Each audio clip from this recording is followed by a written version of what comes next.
leadership is mature. As far as India unity is concerned, it will remain intact.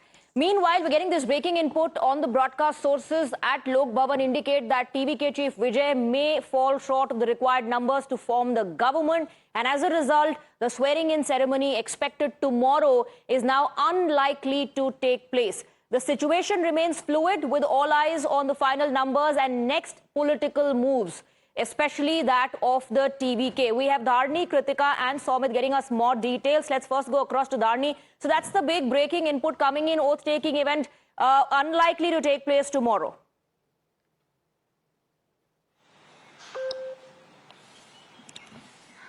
Well, top sources in the Lok Bhavan has told Times now that as Vijay doesn't have the required numbers, oath-taking is unlikely to take place tomorrow. The magic number here in Tamil Nadu is 118. TVK has won 108 seats in Tamil Nadu. Vijay himself has won 2 seats. So the total number of MLAs that TVK has at the moment is 107. And now the Congress has extended support to Tamil Nadu Kalagam, and this brings the tally to 112. But still, this is not enough for Vijay to cross the majority mark, and as Vijay is not able to hit the magic number, oath-taking is unlikely to take place tomorrow is what sources in Lok Bhavan has told us. In fact, the governor has told TVK that only if Vijay is able to prove the majority, he'll be able to do the oath-taking ceremony. The governor is not getting convinced by the TVK's majority claims is what sources in Lok Bhavan tell us. Meanwhile, for the past 2 days, we've been saying how the TVK has been planning for a grand oath-taking ceremony in Chennai's Nehru Stadium. In fact, today also preparations are very seriously underway. The TVK wants this to be a grand event. In fact, they were planning for the oath-taking ceremony to take place around 11:30 a.m. tomorrow. In the communications sent to governor also, Vijay informed the governor that he wants the oath-taking ceremony to take place around 11:30 a.m. tomorrow, that is the 7th of May. But now, since the governor is not convinced by the numbers given by TVK, it is unlikely that this ceremony will take place tomorrow, and we are underway at the stadium where the oath-taking ceremony is likely to take place, and we saw reports from there as well earlier. But now we're given to understand that the governor is not convinced with the claims, and that's the reason why the ceremony is unlikely to happen tomorrow. Somit and Kritika, do stay on with us. Twists, turns and intense behind-the-scenes negotiations are underway in Tamil Nadu as all sides move aggressively to woo TVK chief Vijay. Remember, TVK was short of 10 seats, 10 more seats for the majority mark, turning the spotlight on every possible alliance. However, the picture has become slightly clearer now. Vijay has met all 5 Congress MLAs at the TVK headquarters and felicitated them as well. Rahul Gandhi has also been invited for Vijay's swearing in. However, it appears that the swearing in ceremony itself may not take place tomorrow. While there is no official announcement from TVK, Congress has extended full support to Vijay, even if Congress seats are added to TVK's strength. Vijay's party is still short of the majority mark by 5 seats. According to sources, Vijay has also reached out to DMK allies, including VCK, CPI and CPIM, widening his political outreach across the alliance spectrum. At this stage, the political battle is centered on one key question: who will back Vijay and help him cross the majority mark? We will be the part of new government. We will not just support from outside, we'll be taking a responsibility and we'll be taking also the accountability of the new government. So I can confirm that Mr. Vijay spoke to Mr. Mallikarjuna Kharge and Mr. Rahul Gandhi on the phone just now, thanked them and invited them for his swearing in. He has just gone to meet the governor. Hopefully, there will be the swearing-in time will be confirmed for tomorrow, after which Mr. Rahul Gandhi will come. Let's take you through the possible political scenarios. Now, remember, TVK has won 108 seats. Now, this includes 2 seats that Vijay contested from Trichy East and Perambur. Congress has announced its support. They have given their support. It's official. That deal has been sealed. Congress has 5 MLAs. So that takes the total to 113. And TVK still needs 5 more seats to prove the majority mark. And these are the options. These are the potential allies.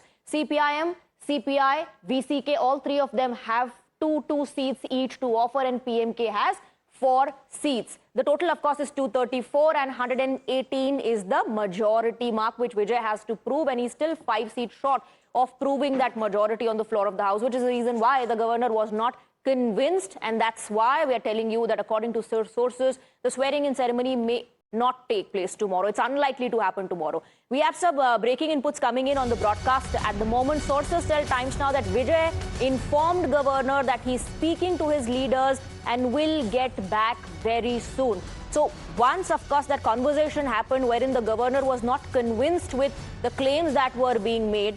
Now we're given to understand that Vijay has told the governor that he'll get back soon. He is talking to his leaders. Let's go back to our reporter. Somit is with us on the broadcast. So this is the inside scoop that we are putting out for our viewers. Vijay has told the governor that he's still speaking to parties, is still speaking to his leaders, and he'll get back soon.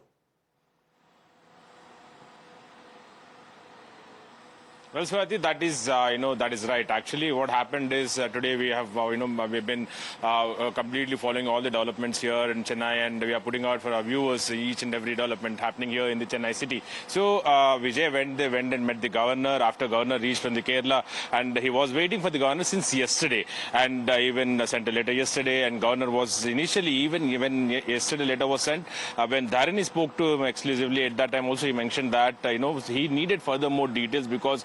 How much just vote share was shared with the governor. So how many seats are there, and who all are the parties going to support them, and whether they are having the magic figure or not, whether they are having the mandate or not, and who are all supporting them, which parties supporting them, because they'll have to give in writing to the governor. So a detailed report, we have also accessed that details about the detailed report submitted to the governor when Vijay went and met the governor. So he submitted the details. Still, governor is not satisfied, is not convinced, because the TVK doesn't have the numbers. Only Congress has now officially came out and supported. Right. But AIDMK leaders are there. The MLAs have agreed to support out from outset, but they didn't give it in writing. So governor is not convinced, and tomorrow it is not going to happen, is what sources have confirmed. Right. And when it comes to the conversation between the governor and the TVK needs 6 more seats to prove that majority mark on the floor of the House.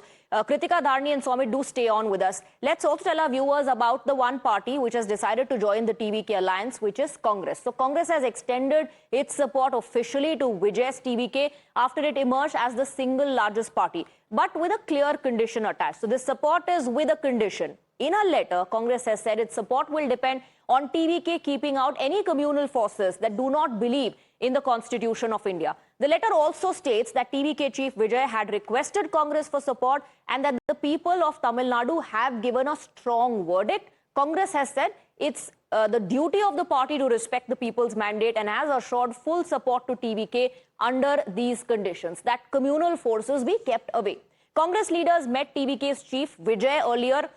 Their leaders were felicitated by Vijay's decision on alliance was confirmed. The Congress party came out and said, yes, we are going to be part of the government. We are not offering outside support. We are willing to take responsibility and accountability. Congress MP Karthi Chidambaram weighed in on the verdict, saying the people have voted for change. He noted that voters, especially the youth, made a decisive choice and voted against the Dravidian parties. The people of Tamil Nadu have given a mandate. They have voted for change. They have also voted that they want a government to be led by Mr. Vijay and the TVK. But they have not given a decisive mandate to Mr. Vijay. What they have told Mr. Vijay is, go and lead a government for us. Lead a government which is different from the previous DMK, AIDMK formations. But put together a formation and prove your majority. That is what they have told. In respecting that, he has reached out to many political parties. He has reached out to the Congress. He has spoken to the leader of the opposition. He has written a formal letter to us. And that letter has been internally discussed in all appropriate forums. And the Congress party has decided to extend support to Mr. Vijay with a few conditions. Support with few conditions. Meanwhile, reports suggest that over 30 AIDMK MLAs are now rallying behind senior leader CV Shanmugam to extend their support to Vijay, a development that could significantly redraw Tamil Nadu's political equation.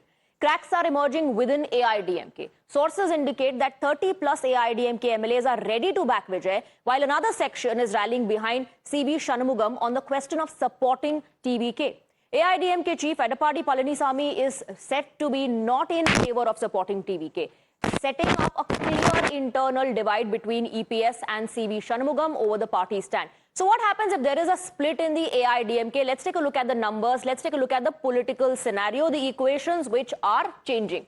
So currently, this is the status. TVK has 108 and the AIDMK has 47 MLAs. Scenario number one, if 32, which is two-thirds, AIDMK MLAs join TVK, they can evade the anti-defection law that gives more stability to the government. TVK will secure majority in assembly. They'll be able to prove that majority.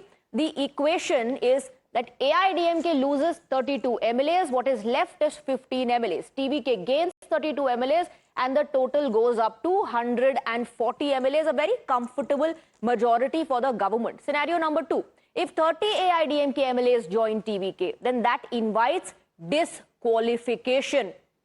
Majority mark in the assembly falls, but TVK still benefits. Vijay benefits when the majority mark in the assembly falls because of the 30 MLAs who would want to support Vijay. TVK proves numbers on floor because the majority mark goes down and TVK will be in a position to prove its majority with the existing MLAs that it has. If 30 AIDMK MLAs join TVK, by polls to be held in the affected constituencies. Now, scenario number three, if AIDMK does not split, TVK may have to rely on others. Let's listen into the reactions that are coming in from the AIDMK. Officially, of course, no one is confirming. The ball is in Mr. Vijay's court. He has to take a conscious decision whether he wants to complete the term for 5 years or he wants to try and do some exercises of taking many more parties into his confidence. What the governor's office says is final. So the governor has asked for more clarity on the number of MLAs that is there on the TBS campaign. So we'll wait for that. So there are developments happening from the governor's office as well. So they know how to run the as per the books of constitution. So we'll wait for that. There is no split in AIDMK. That's false. That's an assumption. Okay. Everybody are in common consensus. Okay. And the majority decision will be taken by the High Command. So some AIDMK leaders very clearly saying that we are waiting for the developments to take place in the governor's office. We're waiting to hear what the governor has to say. So if there is a split in the AIDMK, what happens next and how does the power lie in the speaker's hand? Let's break down the details of that as well. So AIDMK has 47 MLAs. Key number for split 32 MLAs, which is two-thirds. If 32 MLAs split, they can evade the anti-defection law. TVK will secure majority and it will be able to give a stable government recognized, if 32 MLAs split, recognized as a valid split or merger with the TVK. But if 30 AIDMK MLAs join TVK, then like we said, it invites for disqualification. The majority mark in the assembly falls and TVK still will be able to prove numbers on the floor based on the existing number of MLAs or seats that it has. But the role of the speaker becomes extremely important in such a situation. We just told you the scenario, what happens if 32 MLAs split, what happens is only 30 MLAs of the AIDMK support the TVK. So let's take a look at what happened in Maharashtra. The split happened in the NCP, the Nationalist Congress Party. What did the Supreme Court say as far as the NCP split is concerned? Can't force speaker to act immediately. Rival factions approached speaker for action to be taken. The matter, of course, reached the Supreme Court. Rival camps sought defectors' disqualification and then a legal battle began. Then Speaker Rahul Narvekar played a key role in that situation. The disqualification was delayed till the trust vote happened. The matter was then moved to the Supreme Court, and this is what the Supreme Court said. As far as a deadline or a timeline for the speaker to take decision is concerned, can't force the speaker to act immediately. Let me go back to my colleagues. Kritika is also with us on the broadcast. Kritika, the speaker's role will become extremely important. All depends on how the situation unfolds in terms of the AIADMK MLAs offering their support. And in fact, how many of them are willing to do that?